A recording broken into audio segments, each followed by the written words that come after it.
Good morning, this is हर्ष। आज हम बात करेंगे जो हमने एप्लीकेशंस ऑफ टी टेस्ट बताई थी, जैसे कि यहाँ पर ये एप्लीकेशंस ऑफ टी डिस्ट्रीब्यूशन और एप्लीकेशन ऑफ टी टेस्ट, जो कि हमने ये बताया था। इसमें हमने 4 टाइप्स भी बताए थे। तो उनमें हम ये फर्स्ट वाला देखते हैं। इसमें लिखा हुआ है test of significance of the mean of small sample. In this, first we consider null hypothesis और थोड़ा सा पढ़ लेते हैं इसमें। In order to test the significance of difference between mean of random sample and mean of population. Mean of random sample means हमने यहाँ पर बात की थी पहले, थोड़ा सा और देख लेते हैं। जो एक्चुअल मीन ये क्या कहते हैं, मीन ऑफ सैंपल एक्स बार है, इसका जो है ना रैंडम सैंपल, वो यही है यहाँ पर, ये ना ये मीन ऑफ रैंडम सैंपल, इसका मीन्स है मीन ऑफ सैंपल, जो कि एक्स बार दिया रखा है, ये फॉर्मूला है इसमें। अब and mean of population means this one, mu, mean of population. The following procedure is adopted to apply T distribution और T test. First null hypothesis हमें देखनी होती है। नल हाइपोथेसिस जब देखते हैं तो कुछ एक लाइन होती है जो लगभग सब में सेम रहती है, जैसे there is no significance difference between the both और maybe between the data. मैंने भी अपने सर से सीखा था ये, तो उन सर का नाम है विवेक चौहान। आज मैं आपको बता रहा हूँ। तो जो इसमें है, जब नल हाइपोथेसिस हम देखते हैं तो उसमें बताया जाता है the like is this significant और not. So like this is no significance. जब भी आप नल हाइपोथेसिस लिखोगे तो उसमें हम कुछ 2-3 तरीके से लिख सकते हैं। एक तो ये तरीका है, जैसे ये रहा H naught is equal to null hypothesis means we denote like this, and mu is equal mu naught means दोनों में कोई डिफरेंस नहीं है, मीन्स मीन ऑफ पॉपुलेशन और मीन ऑफ रैंडम सैंपल में कोई डिफरेंस नहीं है। ये है यहाँ पे स्टार्टिंग में कोई डिफरेंस नहीं होता, इसलिए नल हाइपोथेसिस लगभग उसको कहते हैं जैसे objective of the what is the purpose of you are doing something like this. So we are test the significance, so what is the object और what is the purpose, so the null hypothesis is that. So यहाँ पर बताया गया है there is no significant difference between the sample mean और population mean. Second, the given random sample has been drawn from the normal population with mean mu naught. Mu naught means जैसे अभी बताया था mean of population और mean of random sample में कोई difference नहीं है। आगे चलते हैं। जो फर्स्ट स्टेप हमारा नॉर्मल ये है कि नल हाइपोथेसिस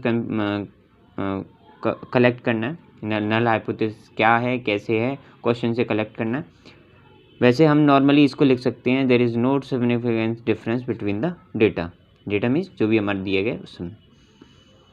सेकंड जो स्टेप होगा हमारा कंप्यूटेशन ऑफ टी स्टैटिक्स और टेस्ट स्टैटिक्स।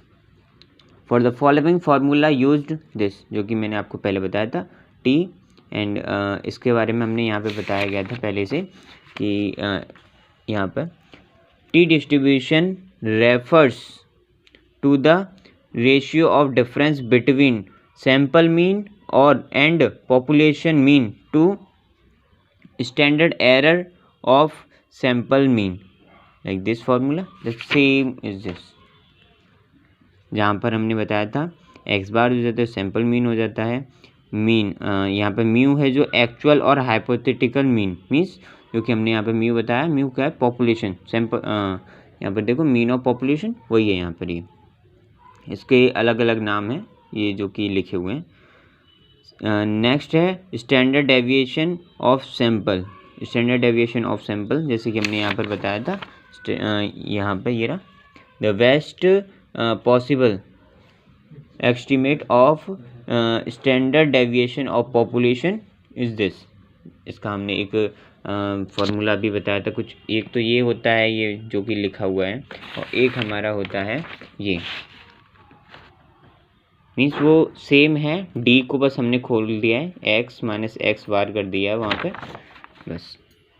हम आगे चलते हैं इसमें। तो हमारा फर्स्ट हो गया नल हाइपोथेसिस, सेकंड हम कैलकुलेट करेंगे कंप्यूटेशन ऑफ टी स्टैटिक्स और टेस्ट स्टैटिक्स, जिसमें हमने ये बताया। अब यहाँ पर जो एस है वो यहाँ पर, अगर यहाँ पे सिचुएशन दे रखी है, यहाँ नोट में कुछ बताया गया है, जैसे कि if deviations are taken from assumed mean, यहाँ पर जो एक्स था वो एवरेज मीन था, एवरेज मीन। अब यहाँ पर क्या है, एब्ज्यूम्ड मीन, यहाँ पर एब्ज्यूम करना पड़ेगा जो भी हमारा मीन होगा उसमें से, यहाँ पे एब्ज्यूम्ड मीन होगा, तो उस टाइम हमें फार्मूला लगाना है ये, जो कि एस का फार्मूला अभी हमने वहाँ पे देखा, ये फार्मूला ना लगाकर एस का हम फार्मूला फिर क्या लगाएंगे, ये एब्ज्यूम्ड मीन वाला, ये ठीक है।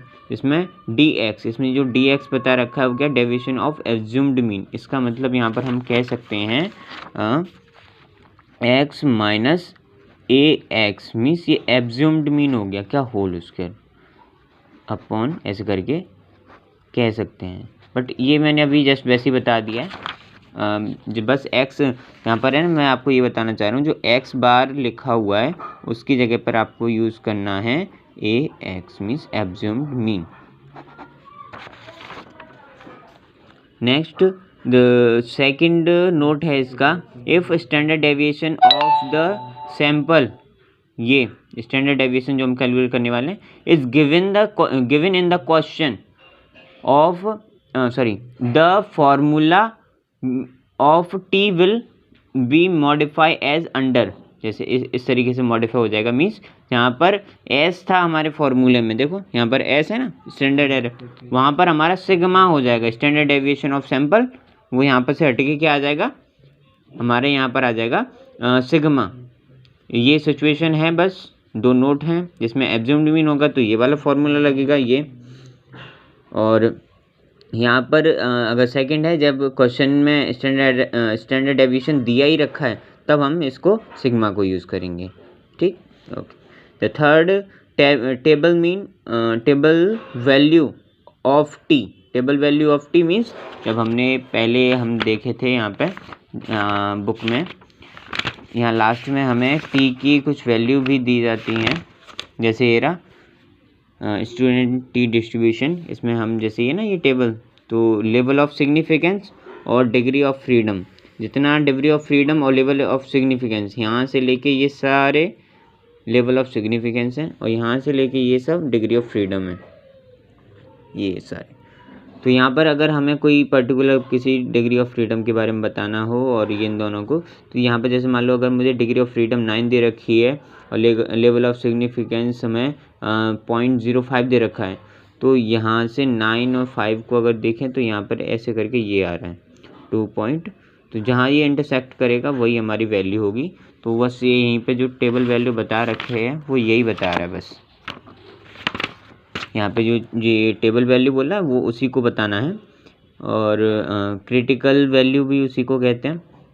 The value of observed in tea table में से हमने जो ऑब्जर्व की है, at the certain level of significance, certain level of significance for degree of freedom n-1। अगर हमारा इसमें देखो n-1 का मीन्स क्या है, ऐसे अगर हम कोई क्वेश्चन देखते हैं नीचे इसमें, तो यहाँ पर दे रखा है द हाइट ऑफ 10 चिल्ड्रंस, तो यहाँ पर जो n की वैल्यू है ना यहाँ पे ये वो 10 है, तो यहाँ पर अगर हम डिग्री ऑफ फ्रीडम निकालेंगे तो वो निकालेंगे n-1 मीन्स 10-1 तो 9 हो जाएगा।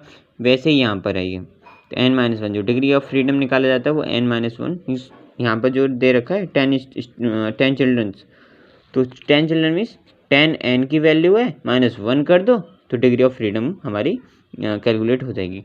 On the basis of question के बेसिस पे निकाल लिए। नाउ अब जब हमारी डिग्री ऑफ फ्रीडम और कैलकुलेट वैल्यू भी हमारे पास आ जाएगी तो अब उसमें देखेंगे हम कि हमारा जो है डिसीजन देंगे कि हमने जो किया है वो जो नल हाइपोथेसिस है वो हमारी करेक्ट है, मतलब एक्सेप्टेड है और रिजेक्टेड है। एक्सेप्टेड मीन्स हमारी जो हमने क्वेश्चन पुटअप किया है, जैसे नल हाइपोथेसिस ऑब्जेक्ट रखा है वो हमारा सही है कि गलत है। ऐसे सही होगा तो एक्सेप्टेड और गलत होगा तो रिजेक्टेड। अच्छा, सही कब होगा? जब हमारी ये टेबल वैल्यू, अब इसमें मैं एक क्वेश्चन में आपको दिखा दूं, यहाँ पर जैसे क्वेश्चन के इसमें दिखा देता हूँ। ये रहा, यहाँ पर जो टेबल वैल्यू दे रखी है, देखो ये जो है ना क्रिटिकल वैल्यू, ये टेबल वैल्यू यहाँ पर जो दे रखी है वो कितनी है? ये 2.262, ठीक है। तो ये कोई हमने निकाली टेबल में से। अब यहाँ पर ये और जो हमने कैलकुलेट कर रखी है वो कितनी आई है? 1.8। तो दोनों में से बड़ी कौन सी है? हमें देखना है ये वाली हमारी छोटी होगी तो एक्सेप्टेड है। जो ये कैलकुलेट करके वैल्यू आई है इसकी टी टेस्ट की, तो अगर ये हमारी छोटी है तो हमारा एक्सेप्टेड है, और अगर हमारी ये बड़ी होगी तो रिजेक्टेड होगा। तो यहाँ पर हम डिसीजन क्या देंगे? जैसे कि अब यहाँ पर लिखा हुआ है इसमें डिसीजन में, if the calculated value of T is equal to और less than it tabulated value, tablet means table वाली वैल्यू, और critical value the same, the null hypothesis is accepted. In the other word, it is proved that there is no significant difference between sample mean और population mean. ये हमारा first के लिए हो गया। अगर हम सेकंड देखें, अगर रिजेक्टेड होता है तो if calculated value of T is greater than its table value, table value से अगर ये ग्रेटर होगी मीन्स बड़ी होगी, the null hypothesis will reject. That means क्या होगा? The difference is consider significant. तो ये हमारा फर्स्ट जो हो गया, हमारा काफ़ी लॉन्ग हो गया है बट फिर भी आपको शायद आई होप समझ में आ गया होगा। Thank you so much.